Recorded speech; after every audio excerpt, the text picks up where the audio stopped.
Vocês pediram e a Abimed trouxe aqui para vocês. Conduzindo atendimento no AVC isquêmico. Então hoje nós vamos conduzir um atendimento, prescrever um paciente com AVC isquêmico para vocês raciocinarem o passo a passo desse tipo de paciente aí e não errarem na prescrição, não errarem na condução, não errarem no diagnóstico desse paciente. Então, primeiramente eu gostaria de dizer para vocês que a gente está atendendo praticamente todos os pedidos de vocês. Vocês pediram, por exemplo, cálculo de drogas de infusão contínua, dopamina, dobutamina, a gente fez. Vocês pediram muita ventilação mecânica, modos ventilatórios, fizemos. Vocês pediram também falar sobre drogas que usam na indução da ventilação mecânica, fizemos também. Falar sobre via aérea difícil, tem vídeo sobre via aérea difícil. Então assim, todos os pedidos que vocês estão fazendo a gente está atendendo à medida do possível. É claro, a gente não tem como atender todos de vez, mas aos poucos a gente vai lançando um, lançando outro.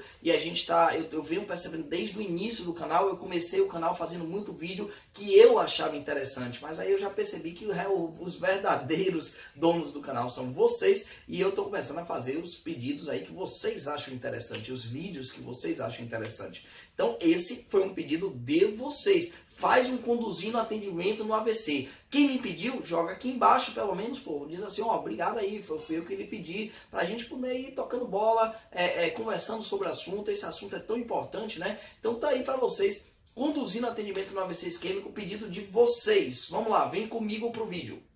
Então, pessoal, estamos aqui com vocês com mais um vídeo de conduzindo atendimento. Dessa vez a gente vai falar sobre o AVC isquêmico, né? A gente vai aqui conduzir um atendimento de AVC isquêmico de forma bem detalhada aqui para vocês aprenderem exatamente como é que a gente faz na prática clínica. Então, a queixa principal do meu paciente de hoje é um paciente do sexo masculino que foi trazido por familiares com relato de desvio de comissura labial, hemiparesia à direita e disartria. Então, é um paciente com hemiparético à direita, disártrico, desvio de comissura labial. Estamos diante aí de um possível síndrome neurológico, um possível acidente vascular cerebral. E existem algumas perguntas na anamnese já que vocês já podem fazer para direcionar melhor o seu atendimento, e são perguntas que mudam sua conduta. Portanto, essas perguntas são importantíssimas. Não perca tempo no AVC isquêmico fazendo coisas desnecessárias. Foque no necessário. Então, a primeira pergunta que a gente vai fazer é a idade do paciente. A idade, por que a idade? Porque a idade já vai contraindicar a fibrinólise. A gente sabe que a fibrinólise ou a estratégia de reperfusão do AVC isquêmico pode ser a fibrinólise, né? A trombólise, e a idade deve ser entre 18 e 80 anos. Não confunda a idade do AVC isquêmico entre 18 e 80 com a idade da fibrinólise do IAM, que é entre 18 e 75 anos. Então, no AVC isquêmico ganha-se um pouco mais de idade para teto de fibrinólise. Então, entre 18 e 80 anos está valendo, ele está com 66 anos, ele teoricamente tem teto de fibrinólise. A segunda pergunta, e não menos importante, é o peso do paciente, porque se você for fibrinolizar, obviamente você vai ter que saber o peso, e ele tem aqui 70 anos, ele diz que ele tem 70 anos. A outra pergunta é o tempo de sintomatologia. Tão importante quanto as outras duas, o tempo de sintomatologia talvez seja até mais importante, porque ela vai lhe dar o maior, ela é, na verdade, o maior achado no exame, na anamnese, que vai lhe permitir fibrinolizar esse paciente ou não. Então, a gente tem aí que a American Heart Association, ela preconiza um tempo de sintomatologia no AVC isquêmico de até 3 horas e 4 horas e meia para pacientes selecionados. Em algumas unidades aí do Brasil, eu vejo utilizando 4 horas e meia para todo mundo. Não é um conselho que eu dou, eu prefiro fibrinolizar com 3 horas, até porque fibrinólise não é essa panaceia toda e tem seus riscos. Portanto, 3 horas aí é o tempo ideal de fibrinólise, mas algumas unidades ainda utilizam os 4 horas e meia aí, que a American Heart deixa abrir essa exceção para alguns pacientes selecionados.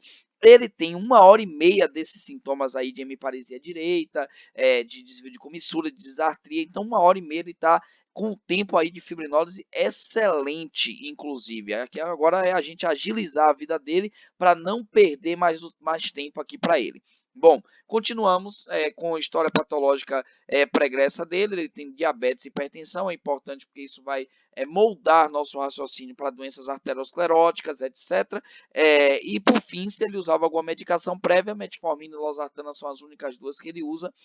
Gente, óbvio que se ele tivesse tido uma crise convulsiva ou qualquer outro estigma de hipertensão intracraniana, etc., ele viria com essa queixa, a familiar iria dar essa queixa. Isso aqui é só uma pergunta para você perguntar para a familiar, porque normalmente uma queixa mais agressiva, o próprio familiar do paciente vai acabar falando para vocês. Então, essas perguntas aqui, você não pode deixar de fazer para o seu paciente. Uso de medicação, a gente vou focar aqui um pouquinho nela. É importante perguntar, não só para saber que medicação ela usa, por conta da importância mesmo da prescrição, né? Mas porque se ele estiver, por exemplo, usando AS e você não for fibrinolizar esse AVC isquêmico, ele já é um paciente que não é virgem de AS prévio, ele já pode ganhar uma dupla antiagregação com clopidogrel. Então, existem alguns estudos que mostram o benefício de dupla antiagregação em pacientes que não eram virgem previamente de AS. Então, e se ele já for uso de AS também, você vai ter que, se você for fibrinolizar ele, esse AS ele não vai poder ser utilizado, só vai poder ser utilizado 24 horas após fibrinólise. Então, assim, essas perguntas são importantes, principalmente se ele já usava AS prévio, para você indicar aí dupla antiagregação se ele não for fibrinolizar, ou travar esse AS dele um pouco, se ele for para fibrinólise, ele só vai poder fazer o AS 24 horas após. Então, essas são as principais perguntas, tá aí a importância de cada uma delas destrinchadas aqui para vocês. No exame físico desse paciente, gente, é óbvio que o exame mais importante é o neurológico, mas a primeira coisa que eu olho nele é a pressão. Normalmente eu costumo olhar a primeira pressão do paciente. Então aqui eu começo com a oximetria de pulso boa, a pressão dele de 170 por 100. Gravem isso aqui porque a gente vai falar da pressão dele. A gente vai falar lá, quando a gente falar da conduta e do tratamento, dessa pressão arterial desse paciente, mas é uma pressão de 170 por 100. Tá aí para vocês. O HGT dele está um pouco descompensado, 232 miligramas por decilitro.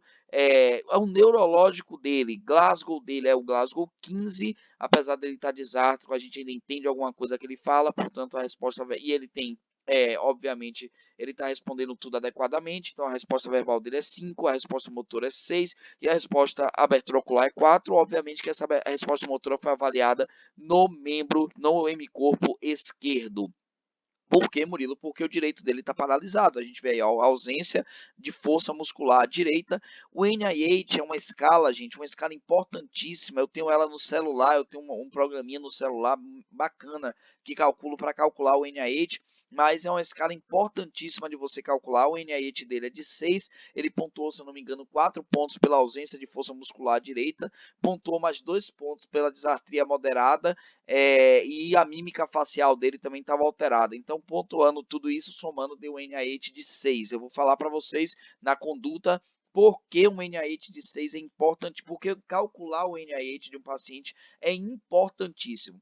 Bom, os campos visuais desse paciente estão preservados, ele tem uma disartria moderada, não possui disfagia, isso fala a favor mais aí de se for um evento agudo isquêmico cerebral, está falando mais a favor de território de cerebral média do que de fossa posterior, região frontal, então estou mais ali pelo meio do cérebro, né, uma hemiparesia à direita, associado aí a um desvio de rima, uma disartria.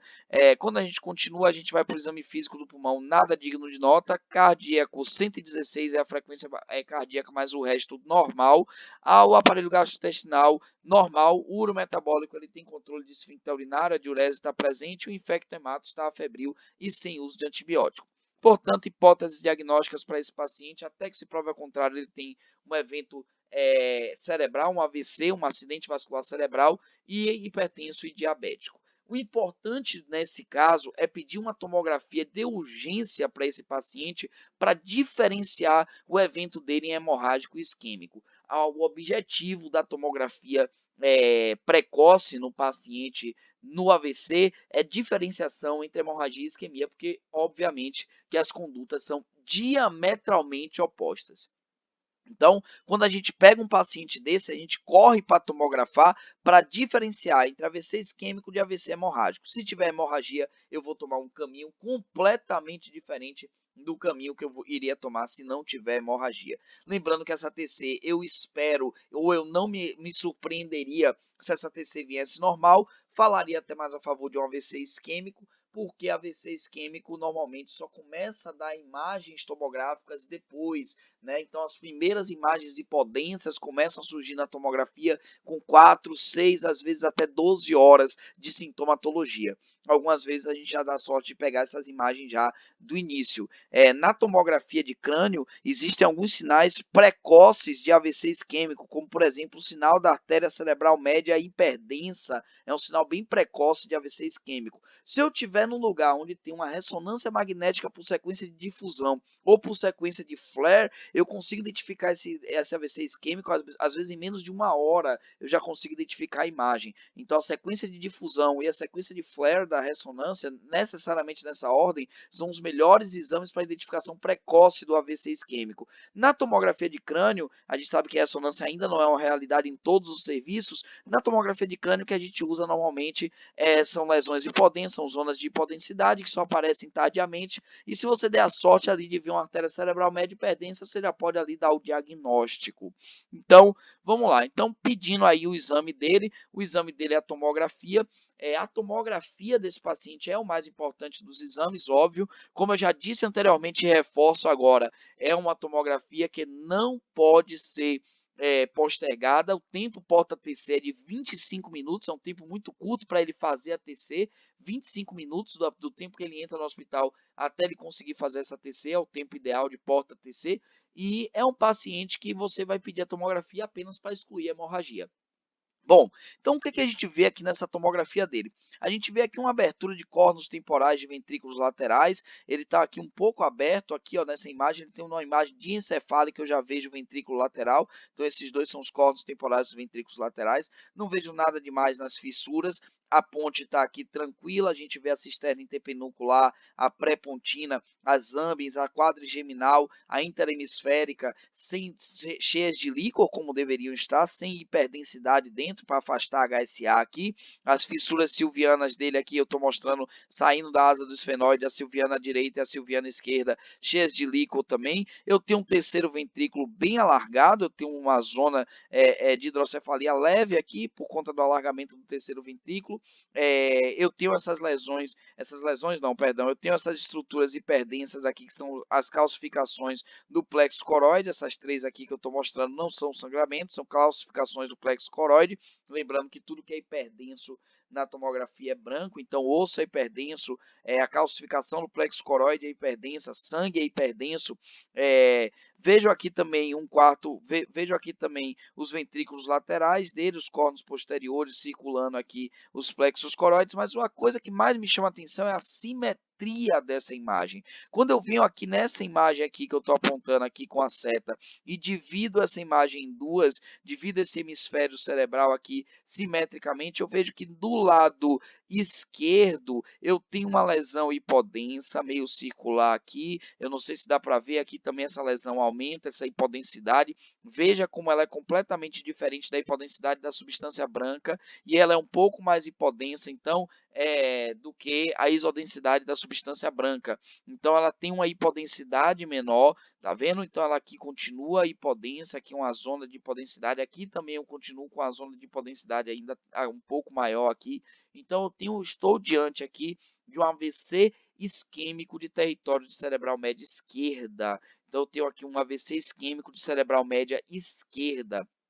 Esse AVC isquêmico, gente, que eu acabei de ver aqui, corresponde com os sintomas do meu paciente. Então, já tenho o diagnóstico, já afastei a hemorragia. E agora, qual a conduta inicial que eu vou tomar para esse paciente? A principal conduta para esse paciente é fibrinolizar. Gente, eu vou dar uma dica muito boa aqui para vocês. Vocês não tentem incluir na fibrinólise, tentem excluir. Se ele não preencheu nenhum critério de exclusão, ele está incluso. Então, vamos lá. Critérios de exclusão. Você vai aplicar os critérios de exclusão. Então, se o tempo dele de sintoma é maior do que 3 horas, no caso dele não é.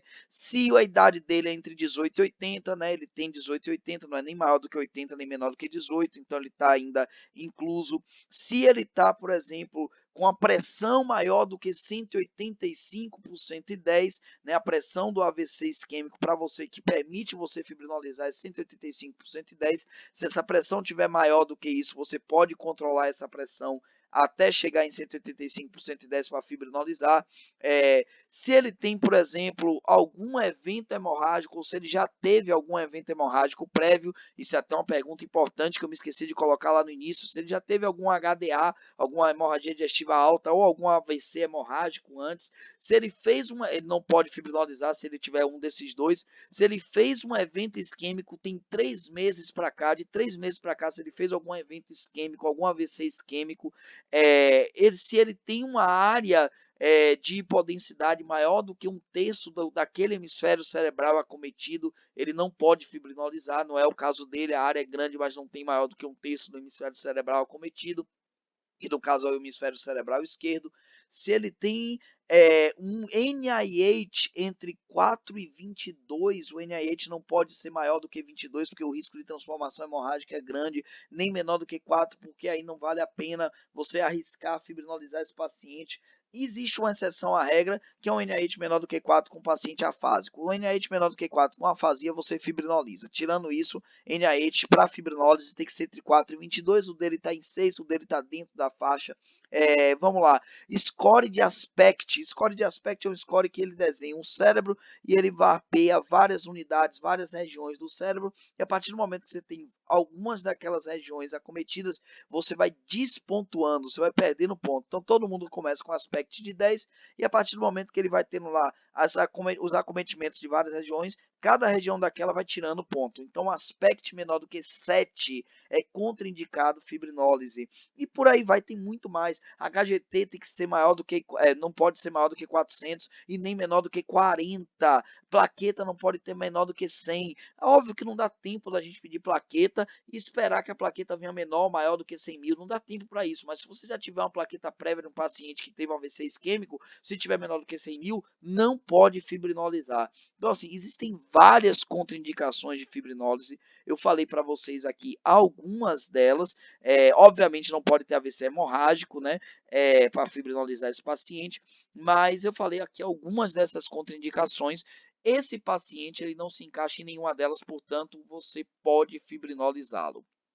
Bom, o controle da pressão arterial dele, gente, ele é feito em 3 etapas. Como é que é feito esse controle da pressão arterial? O controle da pressão arterial, primeira etapa, você vê se ele vai precisar desse controle. Se a pressão dele estiver entre 220 por 110, você não precisa controlar essa pressão. Então, a PAS menor do que 220 e uma PAD menor do que 110 não necessita de controle pressórico. Agora, se a PAS dele estiver maior do que 220 ou a PAD entre 110 e 140, manda o protocolo fazer esmolol, dose de ataque de 0,5 mg por quilo e dose de manutenção, a ampola 10 mg por ml e a dose de manutenção 300 a 500 microgramas quilo minuto, a ampola de 250 mg por ml diluída em 250 ml de soro fisiológico. Então a dose de ataque e manutenção de esmolol para uma PAS maior do que 220, uma PAD entre 110 e 140. Agora, se a PAD ultrapassar 140, você entra direto com o Nipride, com o nitroprussiato de sódio. É importante aqui eu ressaltar que no AVC isquêmico, a pressão que mais está associada à lesão, a pressão que mais está associada ao aumento de isquemia é a PAD. Então, fiquem com essa informação que a PAD aqui é mais importante de controlar do que a PAS. Murilo, quanto eu vou controlar essa PAD, essa PAS? 20% da PAD ou da PAS, na verdade a gente fala em 20% da PAM total. Então a PAM total você não pode baixar mais do que 20% no AVC isquêmico e você permite até 220 por 110.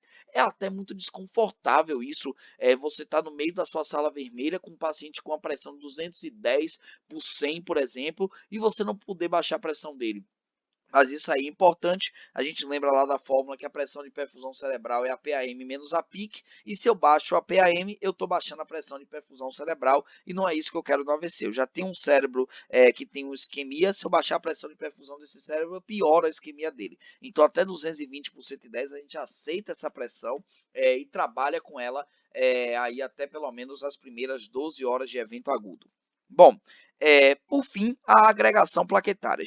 Gente, a antiagregação plaquetária, se o seu paciente for fibrinolizar, você só vai fazer 24 horas após a fibrinólise. Eu vou falar lá do que você não pode fazer antes, durante e depois da fibrinólise. Então, vou falar para vocês o que não pode fazer antes, durante e depois. O antes é antiagregar plaquetariamente esse paciente. Então, não pode antiagregação plaquetária antes da fibrinólise. Agora, se ele não for fazer a fibrinólise, tá aí a única coisa que vai dar para fazer é antiagregar. Então, assim, existem hoje todos os pacientes com AVC isquêmico que não vão fibrinolizar, eles merecem AS, né? Uma dose de 100 miligramas, uma dose mesmo, um comprimido só de AS, mas alguns estudos mostraram benefício de dupla agregação plaquetária, inclusive com dose de ataque. Quais são esses estudos aí? Né? Tem um estudo muito bom chamado POINT, depois vocês vão dar uma olhada nesse estudo chamado POINT, ele vai falar para vocês aí que uma dose de ataque de AS associada a uma dose de ataque de clopidogrel, ou seja, um inibidor do tromboxana 2, né, um inibidor da COX, inibindo assim o tromboxana 2, a via do tromboxana 2, e um inibidor do receptor de adenosina de fosfato, que é o clopidogrel, que é o P2Y12, né, inibidor da P2Y12, esses dois juntos vão fazer benefício em alguns perfis de paciente. Quais são esses perfis, Murilo? Um paciente com AIT, ou seja, um ataque isquêmico transitório, é aquele paciente que chegou com sintoma, você veio, examinou ele, tomografou, a tomografia está normal, ele do nada começou a melhorar o sintoma. E você tomografou, retomografou 12 horas depois, tomografia nova normal também. Então, assim, esse paciente ele tem um ataque isquêmico transitório. Esse merece dupla antiagregação com dose de ataque. 300 de AS e 300 a 600 de clopidogrel. Outro paciente que pode merecer aí dupla agregação com dose de ataque é o paciente com AVC menor, que a gente chama de AVC minor, né? Que é um NIH menor do que 4. Então, paciente com NIH menor do que 4 sem afasia, é um AVC menor, você pode fazer também 300 de AS com 300 a 600 de clopidogrel. Só tomar cuidado se o AVC for de fossa posterior, evite fazer a dose maior de clopidogrel de 600 por conta de risco de transformação hemorrágica. É pouco, mas existe. Então faz 300 de clopidogrel nesse caso.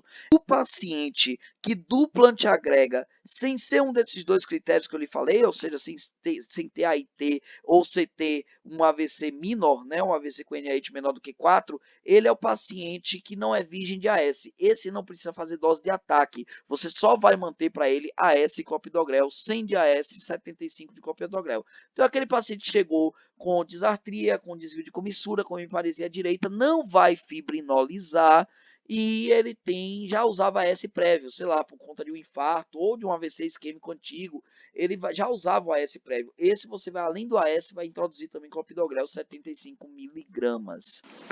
Bom, e agora nós chegamos aí à prescrição do nosso paciente e começamos sempre com dieta. A dieta desse paciente, dá para liberar dieta oral, Murilo? Dá para liberar dieta oral. Eu falei lá no exame neurológico que ele não tinha disfagia, então ele consegue deglutir. Então eu vou passar para ele uma dieta hipossódica e hipoglicêmica, obviamente por ele ser hipertenso e diabético. Monitorização multiparamétrica. Esse paciente precisa de o tempo todo estar com oximetria de pulso e medidor de pressão. Essa pressão ela deve ser medida a cada 15 minutos nas primeiras 2 horas, a cada 30 minutos nas próximas 6 horas e a cada 1 hora nas próximas 24 horas. Então gravem isso aí, a medida da pressão no AVC é rigorosa. Eu vou ter um oxigênio se necessário. E agora eu chego no meu fibrinolítico.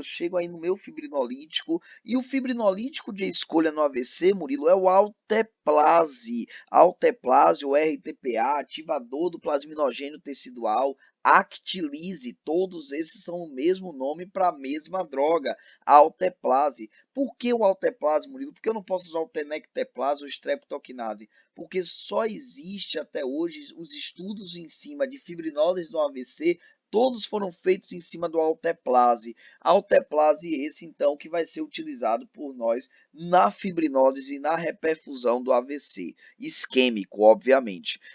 Existe aí um estudo só, eu acho que tem um estudo chamado ECAS, que já deve estar em fase 3 aí, pelo tempo que eu deixei de ver e de acompanhar, ele já deve estar em fase 3. Esse ECAS é o único estudo aí que está começando a fibrinolizar com tenecteplase. O único não, deve ter outros, mas é o mais famoso, é esse ECAS. Quem souber aí se ele já está até validado, se ele até já terminou, coloca aqui embaixo para a gente discutir.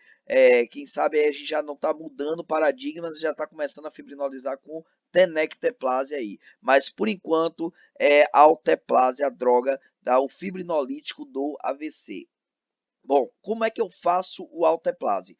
0,9 miligramas por quilo. Então, se o paciente tem aí uns 70 quilos, que é o caso do nosso paciente, 0,9 vezes 70, 63 miligramas. A diluição é 1 miligrama por ml. Eu pego 10% dessa dose, então quanto é 10% de 63? 6 miligramas. Então, foi isso que eu fiz aqui. Eu peguei 10% dessa dose e fiz em bolos, 6 miligramas ou 6 ml, já que a diluição é de 1 miligrama por ml, em bolos. E o alteplase, o restante dessa solução, porque eu tirei 63, eu tirei 6 miligramas, sobrou 57 miligramas. Eu pego esses 57 miligramas e ponho para correr em bomba de infusão intravenosa em 1 hora. Então, ponho para correr aí em BI em 1 hora para correr esse alteplase. O que não fazer antes do alteplase? AS nem clopidogrel. Não pode fazer nenhum antiagregante plaquetário antes.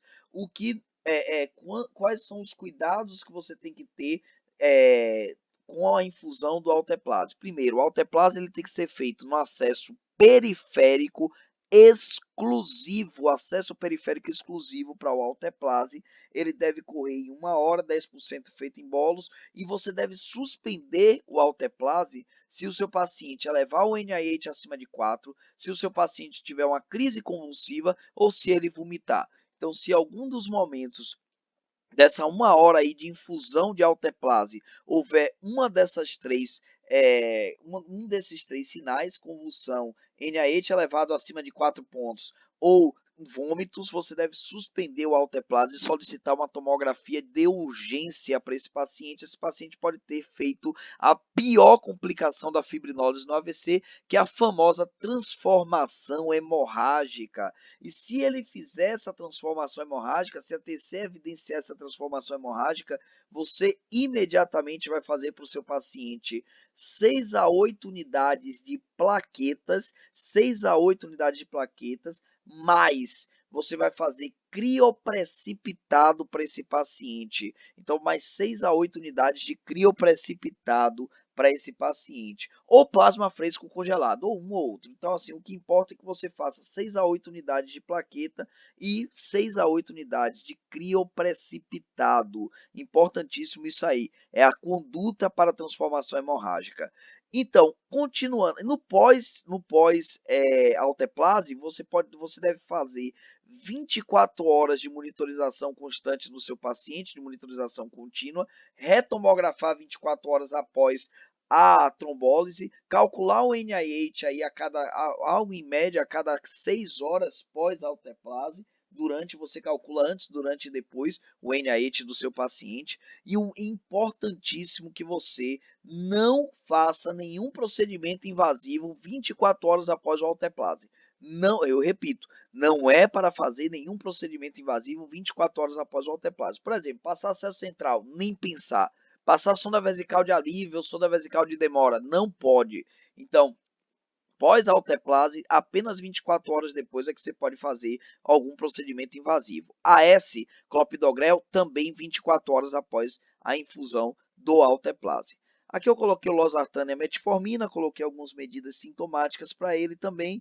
Coloquei a torvastatina, que muda a sobrevida e prognóstico. A AS só vai entrar na prescrição de amanhã, porque ele fez o alteplase hoje. Então, coloquei aqui a torvastatina, 40 mg dia. Importante, ó, isso aqui é importantíssimo. HGT no paciente pós-fibrinólise tem que ser a cada 4 horas, tá bom? Então, dosar HGT a cada 4 horas no AVC isquêmico. Botei um esquema de insulina se ele tiver uma glicemia muito elevada e 4 ampolas de glicose se a glicemia dele estiver muito baixa, abaixo de 70 mg por decilitro. E, por fim, para finalizar, um acompanhamento com a neurologia. E aí, ficou legal o vídeo? Ficou bacana? Então mais um conduzindo atendimento aí para você que é recém-formado, tá saindo agora, vai para UPA, vai dar plantão, vai pegar um plantão numa emergência. Então assim, essa série Conduzindo Atendimentos, ela é uma série que na minha opinião é a série mais fantástica do canal, porque ela pega o interno e o recém-formado e ela prepara, né, com um passo a passo, é mastigadinho. Eu dou a prescrição, cara, eu dou a prescrição do paciente toda pronta para vocês, para não ter erro. Então se você tiver dúvida até na hora, você olha lá, pausa na hora da prescrição e lê a prescrição, olha para ver se o paciente é compatível, etc. Ajusta uma coisa ou outra lá na hora. Então assim, para mim a série mais fantástica do canal. Eu vou deixar logo aqui o link da playlist inteira dessa série para você não perder tempo, assistir essa série, que eu tenho certeza que você vai gostar muito. Um abraço a todos, até o próximo vídeo da Vimed.